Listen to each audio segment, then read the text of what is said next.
Bruce Lee faces a real dilemma. He's on the verge of stardom in the United States with a projected TV series on the horizon, but he's just achieved superstardom as a film actor here in Hong Kong. So what does he choose, the East or the West? It's a kind of problem most budding movie actors would welcome.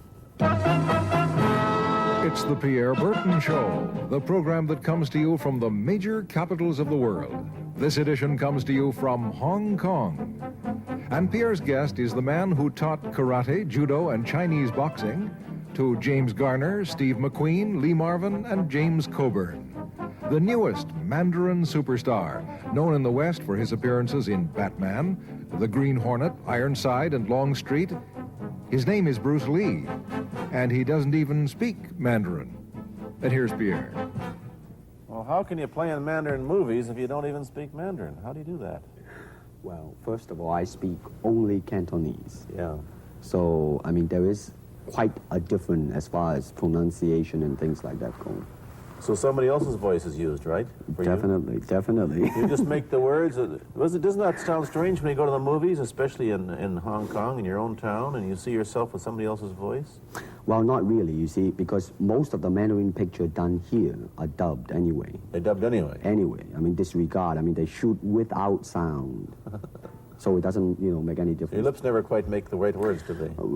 Well, that's where the difficulty lies, you see. I mean, in order to, because the Cantonese have a different way of saying things, different from the Mandarin. Yeah. So I have to find, like, something similar to that and keep a kind of a feeling going behind that. Something that matching the Mandarin deal. Like the Does old it silent sound complicated? days. Like the old silent days. But I gather in the movies made here, the dialogue is pretty stilted anyway. Yeah, I agree with you. I mean, see, to me, a motion picture is motion. Yeah.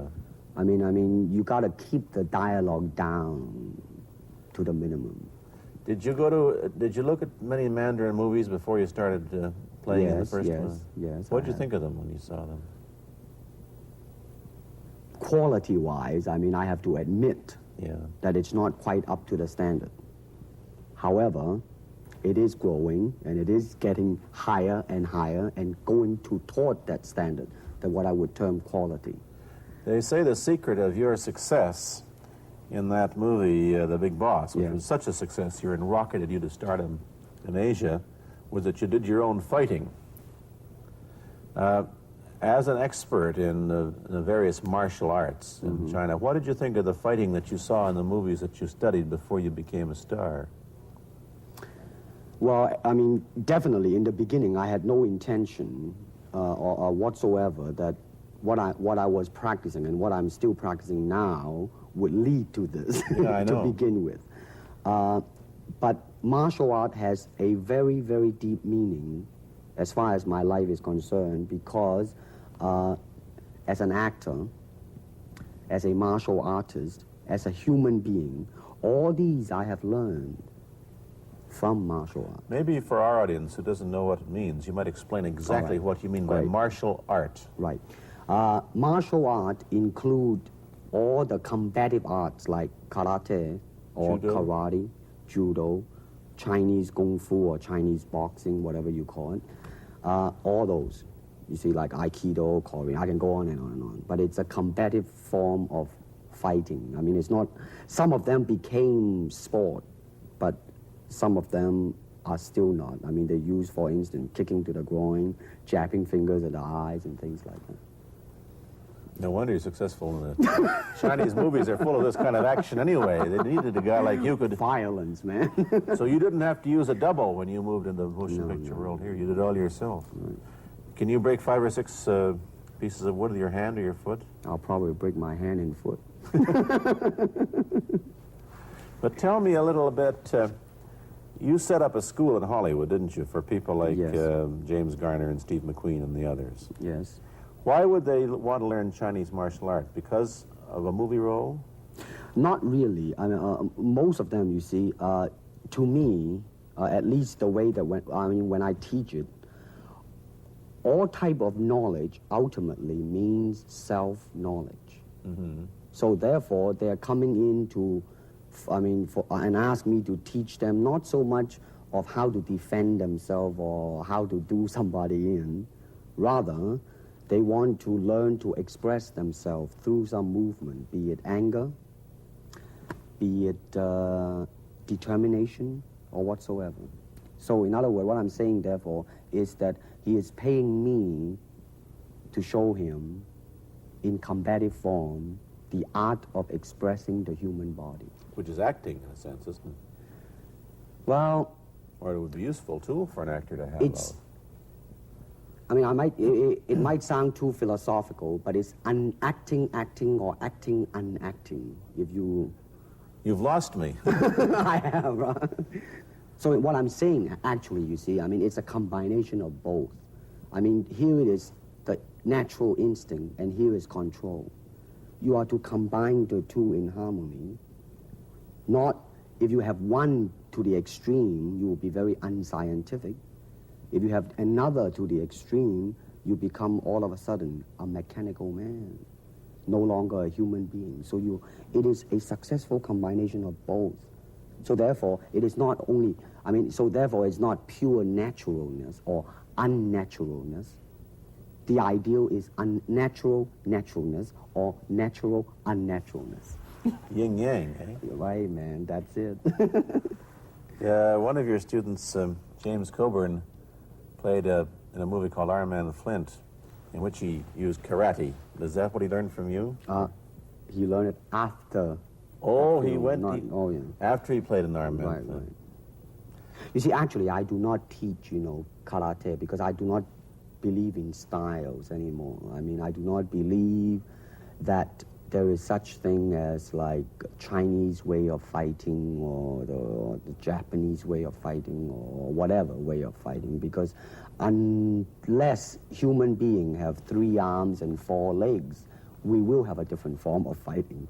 But basically, we have only 2 hands and 2 feet. So styles tends to not only separate man, because they have their own doctrines, and then the doctrine became the gospel truth, that you cannot change, But if you do not have styles, if you just say, well, here I am, as a human being, how can I express myself totally and completely? Now, that way, you won't create a style, because style is a crystallization, I mean, that way, it's a process of continuing growth. You talk about Chinese boxing. How does it differ from, say, our kind of boxing? Well, first, we use the feet. That's and then start. we use the elbow. And you use the thumb, too? You name it, man. We use it all. You have to, you see, because, I mean, that is the expression of the human body. I mean, everything. I mean, not just the hand. And when you're talking about combat, well, I mean, if it is a sport, now you're talking about something else. You have regulations, you have rules. But when you're talking about fighting as it is, no rules. With no rules. Not real fighting. Well, then, baby, you better train every part of your body. And when you do punch, now I'm leaning forward a little bit, hoping not to hurt any camera angle. I mean, you got to put the whole hip into it and snap it and get all your energy in there and make this into a weapon. I don't want to tangle you in any dark that right now. You came at me pretty fast there. What is the difference between Chinese boxing and what we see these young men doing at 8 o'clock every morning on the rooftops in the parks called shadow boxing, which they're always... Well, actually, you see, that is part of Chinese boxing. It is. There are so many schools. Everybody here schools. seems to be, going like this all the time. Well, that's good. I'm very glad. I'm very glad to see that, because at least somebody is caring for their own body, right? Yeah. I mean, that's a good sign. Well, it's a kind of a slow form of exercise, which is called Tai Chi Chuan. I'm speaking Mandarin just now. Yeah. Cantonese Tai Chi Kun, okay? I see. And it's more of an exercise for the elderly, not so much for the young. Give me a demonstration. Show me. Can you do a little bit of it? Just so I mean, that, the hand-wise is very slow. Oh, is it? And you push it out, but all the time you are keeping the continuity going. Bending, stretching, everything. Suppose, I mean, you just keep it moving. It's like a ballet dancer there. Yeah, it is. I mean, to them, you see, the idea is running water never grows stale. So you got to just keep on flowing. Of all your students, famous, James Garner, Steve McQueen, Lee Marvin, James Coburn, Roman Polanski, which was the best? Who adapted best to this Oriental form of exercise and defense? Well, depending, okay? Now, as a fighter, Steve McQueen, now, he is good in that department because that son of a gun got the toughness in him. Yeah. I mean, see it on the screen. I mean, he would say, all right, baby, here I am, man. Mm-hmm. You know, and he'll do it. Yeah. Now, James Coburn is a peace-loving man. I met him. Right? I mean, Yeah. you've met him. I mean, he's really, really nice. I mean, Yeah. super mellow and all that. I mean, Yes. you know, I mean, now, he appreciates the philosophical part of it. Therefore, his understanding of it is deeper than Steve. So it's really hard to say. You see what I'm saying Yeah. now? I see. I mean, Each one's different. it's different. So that's, I mean, depending on what you see in it. Interesting that we don't, in our world, and haven't since the days of the Greeks who did, combined philosophy and art with sport. But quite clearly, the Oriental attitude is that the three are facets of the same things. Man, listen, you see, really, to me, okay, to me, ultimately, martial art means honestly expressing yourself. Now, it is very difficult to do. I mean, it is easy for me to put on a show and be cocky Yeah. and be flooded with a cocky feeling and then feel like pretty cool and all that. Or I can make all kinds of phony things, you see what I mean, blinded by it. Or I can show you some really fancy movement. But to express oneself honestly, not lying to oneself, and to express myself honestly, now that, my friend, is very hard to do. And you have to train. You have to keep your reflexes so that when you want it, it's there. When you want to move, you're moving. And when you move, you are determined to move. Not taking 1 inch, not anything less than that. If I want to punch, I'm going to do it, man, and I'm going to do it, you see. So, I mean, so that is the type of thing you have to train yourself into it, to become one with the, you think? Yeah, this is very un-Western, this attitude. I want to ask you about your movie and TV career, but first we'll take a break. Then I'll be back with Bruce Lee. I've been talking to Bruce Lee mainly about the Chinese martial arts, which include things like Chinese boxing, karate, and judo, which is what he taught when he was in Hollywood. After he left the University of Washington, where he studied, of all things, philosophy, if you can believe that. He did, but that, perhaps you understand why the two go together from the first half of this program. And you can perhaps understand how he got into films. He knew a lot of actors, but I'm told that you got the job on the Green Hornet, where you played Cato the chauffeur, mainly because you're the only Chinese-looking guy who could pronounce the name of the leading character, Britt Reed. I made that as a joke, of course. And it's a heck of a name, man. Yeah. I mean, every time I said it at that time, I was super conscious. I mean, really now, that's another interesting thing, huh? Let's say if you learn to speak Chinese. Yeah. And it's it's not difficult to learn and speak the word. The hard thing, the difficult thing, it's behind what is the meaning, what brought on the expression and feelings behind those words. Like when I first arrived in the United States, and I look at a Caucasian, and I really would not know whether he was putting me on, or is he really angry, because we have different way of reacting to it. See, those are the difficult things, you see. It's almost as if you came upon a strange race where a smile didn't mean what it does to us. In fact, a smile doesn't always mean the same, does it? Of course not. Yeah, I just thought of that. Tell me about the big break when you played in Longstreet. I must tell the audience that that's it. Bruce Lee had a bit part, or a supporting role in the Longstreet series, and this had an enormous effect on the audience. What was it? Well, you see, the title of that particular episode of Longstreet is called The Way of the Intercepting Fist. Now, I think the successful ingredient in it was because I was being Bruce Lee. Yourself. Myself, right. And did that part, just express myself, like I say, honestly express myself at that time. And I because of that, I brought, you know, favorable mentioning in like New York Times, which says like the Chinaman who incidentally came off quite convincingly enough to earn himself a television series and so on and so on and so forth. Can you remember the lines by Sterling Sullivan, the key lines? He's one of my students, you know that? Was he too? Yes. Too bad. Everybody is your student. But you read, there were some lines that expressed your philosophy. I don't know if you remember them or not. Oh, I remember that. I Let's said, hear. this is what it is, okay? You're talking to Longstreet, played by James Francisca. I said, empty your mind. Be formless, shapeless, like water. Now you put water into a cup, it becomes the cup. You put water into a bottle, it becomes the bottle. You put it in a teapot, it becomes the teapot. Now water can flow, or it can crash. Be water, my friend. Like that, you see? Oh, I see. I get the idea. I get the power behind it.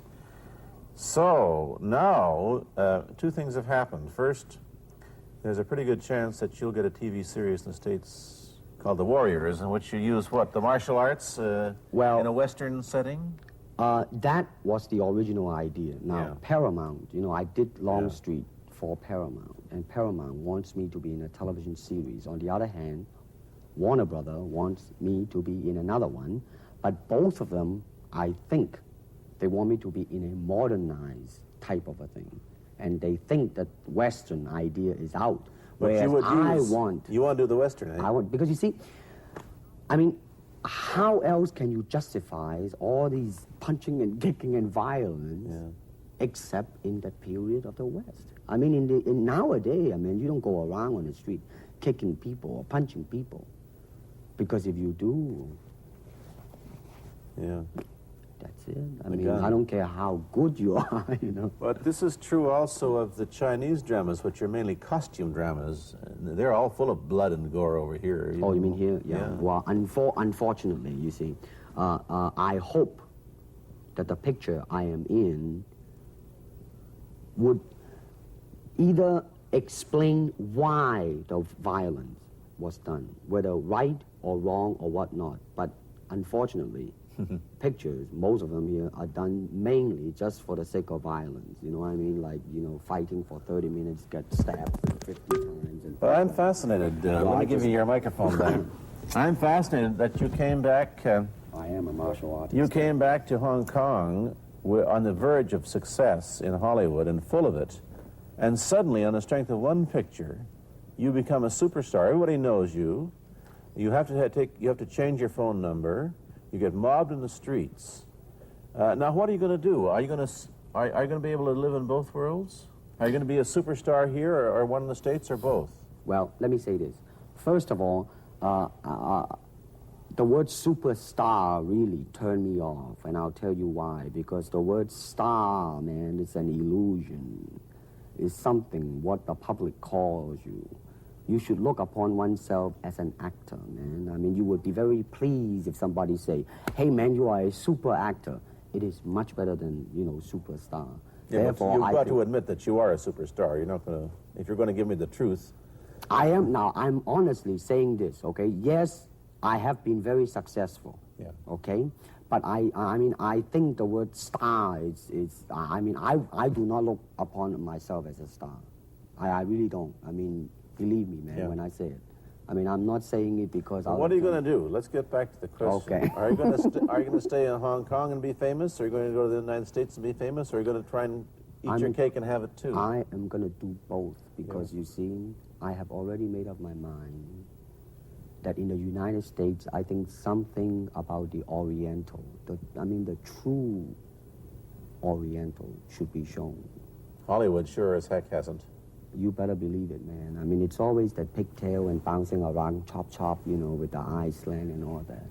And I think that's very, very out of Is it true that you were, the first job you had was being cast as Charlie Chan's number one boy? Yeah, number one son, yeah. No, they never made a movie. No. They were going to make it into like a new Chinese James Bond type of a thing. Now that, you know, the old man Chan is dead, Charlie is dead, and his son is carrying on. But they didn't do that. No. Batman came along, you see, because and then everything was started to be going into that, you know, that kind of which you were in. But I mean, by the way, I did a really terrible job in that, I have to say. Really? You didn't like yourself in Pierre Berton? I didn't see it. Let me ask you, however, about the problems that you face as a Chinese hero in an American series. Have people come up in the industry and said, well, we don't know how the audience are going to take a non-American? Well, such question has been raised. In fact, it is being discussed, and that is why The Warrior is not going to be on. I see. You see, because unfortunately, such thing does exist in this world, you see, like, I don't know, certain part of the country, right? Where, like, they think that business-wise, it's a risk. And I don't blame them, I mean, in the same way, it's like in Hong Kong, if a foreigner come and became a star, if I were the man with the money, I probably would have my own worry of whether or not the acceptance would be there. But that's all right, because if you honestly express yourself, it doesn't matter, see?